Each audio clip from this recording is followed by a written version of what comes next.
Welcome back. This is still Politics HQ. Now, Nigerians have been dealt a double blow of chronic fuel shortage and a hike in the price of the state-owned by the state-owned oil company. Talking about the NNPCL. The Nigerian National Petroleum Corporation Limited, which imports the country's fuel and distributes it to private sellers, blamed its debt burden and rising global prices for its difficulty in getting fuel. Now, many people have been left stranded with long queues at petrol stations nationwide, with commuters in Lagos, for instance, lining up at bus stations and trekking distances. As a ray of hope beams with the production of petrol by the Dangote refinery, there's little wonder if this will have any meaningful impact, particularly on the price of the product. Now, to discuss this, I'm being joined by Abdul Dambature, is the speaker for the Arewa Youth Assembly for Good Leadership. He joins me virtually. Thank you for your time. Thank you for having me. All right, let me start off by asking you this question. You are a Nigerian, you live in Nigeria. I believe that yes, you are abreast of the current realities when it comes to the price of petrol and even its availability. How are you coping? Yeah, Mr. Depo, like you said, I'm a Nigerian, and it's very unfortunate the situation we found ourselves this time around in this country. Because when I wake up this morning, the whole town of Abuja is as if there is protest or riot everywhere, because everywhere is scanty and empty. And before you know, the price of commodity in the market has been increased. So it's very unfortunate because it has affected almost everybody. And before these increasements, I just listened to the press statement of the Minister of State, Senator Henekin Lekwebri, who is now the Minister of State for Petroleum, last week on his Twitter, when he was saying after the buying and all the expenses of the NNPC, when you come to PMS, it may increase. He said they may increase fuel price to 1,000. So even though they denied it, they did deny it, but I mean, the reality on ground is that the price eventually still did go up. You may continue.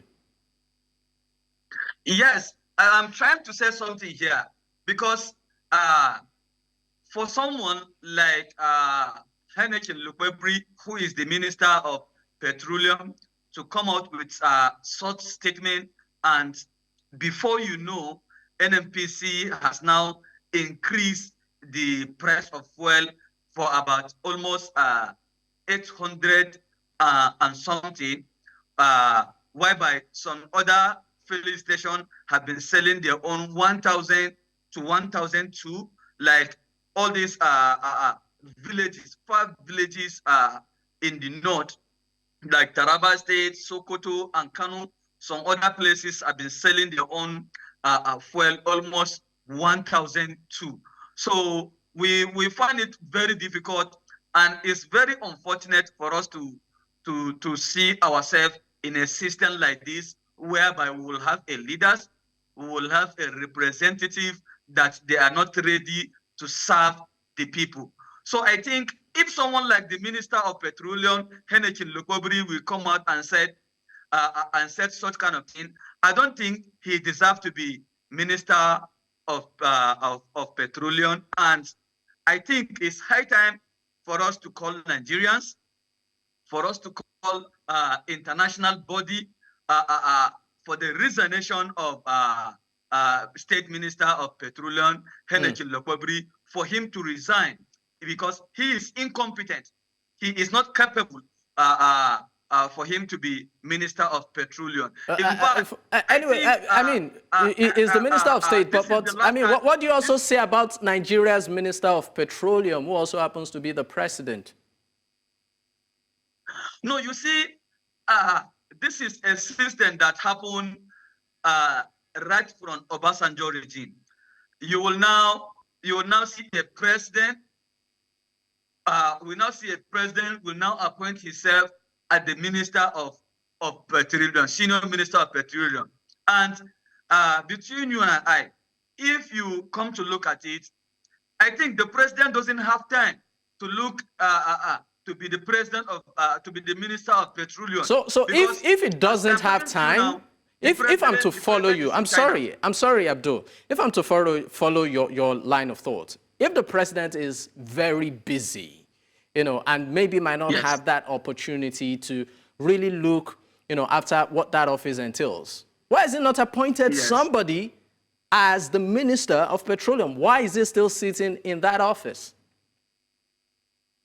No, that is what I'm trying to say. That's what I'm trying to explain to you. I said this is the system that most of the politicians do, and they copy it through former President Olusegun Obasanjo. For a sitting president to be the senior minister of petroleum, whereby appointing the junior minister. The junior minister will be like his representative at the oil sector, just the way we have Henry Lokobri now as the state minister of petroleum. But it's very unfortunate. The state minister of petroleum, he is not there to represent the youth, or he is not there to represent the Niger Delta people, or he's not there to represent Nigerians at all. If not, ever since he has been the minister of petroleum, what changes did we have as Nigerians? There's not any single changes. They keep on giving us dates that our refineries will work, and we see nothing over it. So I think it's high time for Nigerians to call out the resignation of the minister, for us to have a fresh minister who will have people at heart. But by the minister, I need you to be specific. Which of the ministers? The state minister of petroleum. What happens to the senior minister? Like I said earlier, the senior minister, he has not been on ground since he's busy. And he has appointed someone that will be there to represent him. That is the state minister. The state minister, he is there on behalf of the senior minister. So what is he doing there? If he cannot implement any policy that will favor Nigerian masses, it's better for him to resign. All right, let's move to the NNPC or now. Nigerians should call for his sack. Let's move to the NNPC now. Some of the reasons the NNPC has given in recent times is debt burden, that they have a lot of overhead that they need to resolve, talking about debts. They also talked about, there's also the issue of international price, being a factor amongst a plethora of other issues, as regards the current situation of petrol in the country. I would like you to react to particularly the role of the NNPC in all of this, some of the reasons that have been highlighted, and if at all, what exactly you feel should be done to the management of the NNPCL. Therefore, I think NNPC system has been corrupt a very long time ago. And that was the reason why I will keep on giving reference with the former president, Olusegun Obasanjo. If you look at the system, ever since we have been having this problem, this kind of problem has been there for a very long time. And if the management that we have for a very long time, the management of NNPC that we have for a very long time did not give us a lasting solution for Nigerians to benefit from what they have. For them to benefit from what they have, I don't think they deserve to be there. And there is these things I want us to know. As Nigerians, as good citizens, it's not everything that will be criticizing the government. Sometimes, whenever they did well, we need to appreciate them. If you look at the track record of the previous GCEO of NNPC, I think the present GCEO did a little bit based on my research that I did before coming to this interview. I think the present GMD, or let me say GCEO Melekari, has did better than most of the previous GCEO, because the corruption has been there in NNPC, and the corruption is there and is too much. And you know, whenever the system has been corrupt already, if by the time you destroy the whole system, for you to put it in order, it will take you time. That was the reason why you see the system and the policy that Mele Kolokari has been doing for him to put the NNPC in a track record is finding it very, very difficult. And we appreciate Mr. President. That's why the fact that sometimes we disagree with him in some other systems. We appreciate Mr. President for appointing him again, for him to still work and put some other. So are you suggesting that Mele Kyari is doing? I'm sorry to interrupt you, Abdul. Are you saying Mele Kyari is doing a fantastic job? Are you did well? We Nigerians will come up here and call for his resignation. Okay, so are you saying that Mele Kyari is doing a fantastic job as the NNPC boss?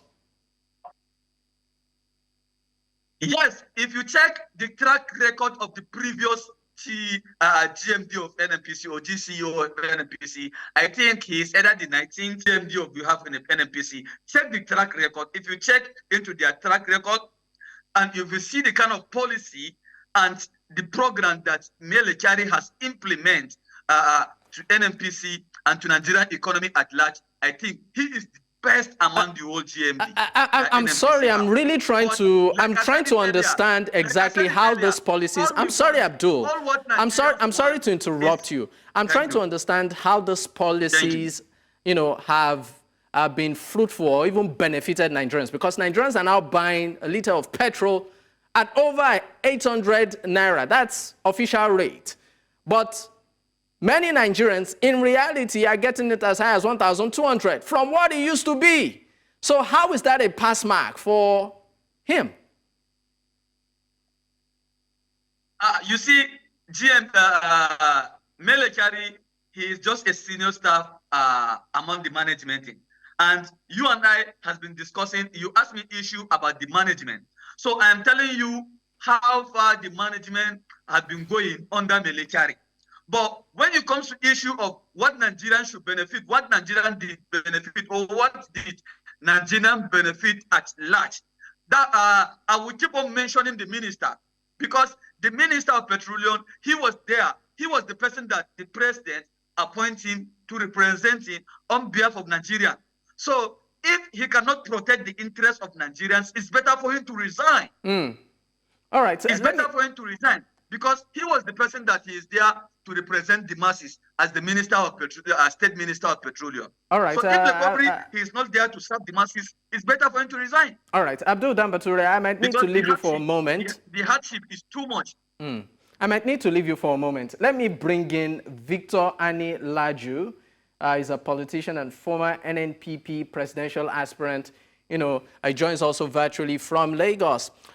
Victor, thank you for joining. I mean, I want to believe you've been following... Yes, you've been following the conversation so far.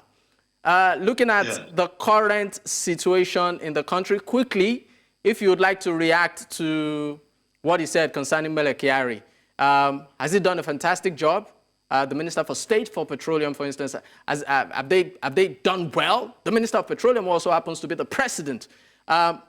Looking at what we are facing right now, what's your take and what is your scorecard as regards their performance? Well, for me, they have performed below expectation. they have really performed below expectation. In the history of Nigeria, this is one of the worst moments. Nigerians are paying so much for petroleum product, even for diesel. We've never had this. We used to have 400, 500. Now Nigerians are paying 850, 900, 1,000. Black market is selling for 1,500 here in Lagos. And this is for continuously for like 6 months now. There's been no month without having fuel scarcity, which have never been recorded in the history of Nigeria. We're buying at a very high rate.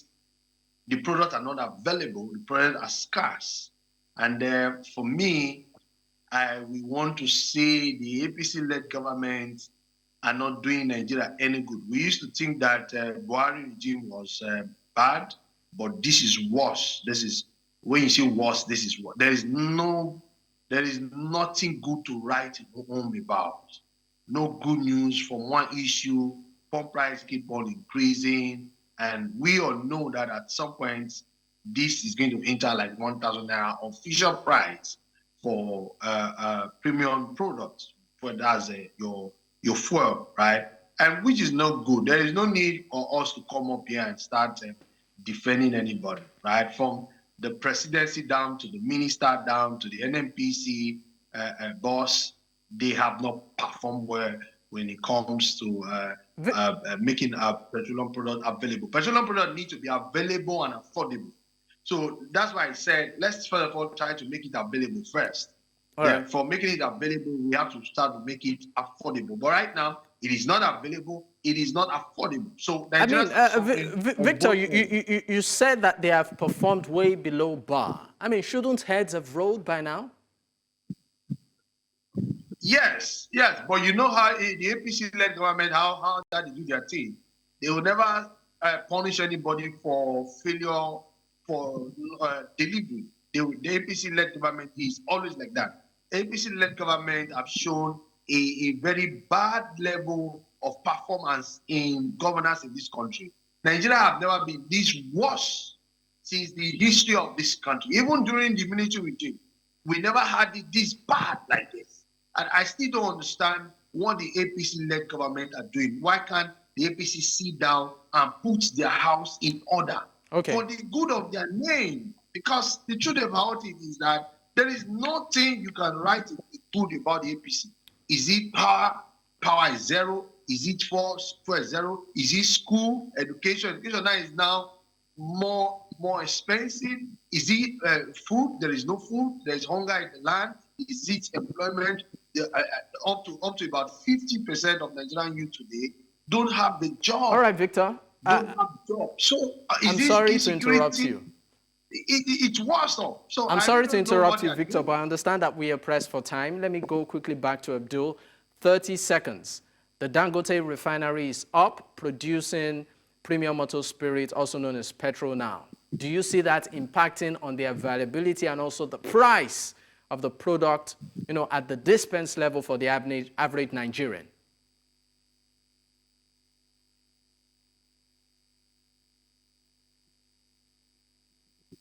Come again, please. Okay, I said the Dangote refinery is up and has started producing petrol. Do you see that impacting on the availability and also the price of the product, you know, particularly for the average Nigerian? 30 seconds. Let me be sincere. Let me be sincere with you, Depo. For us as Nigerian, we did not see any impact yet.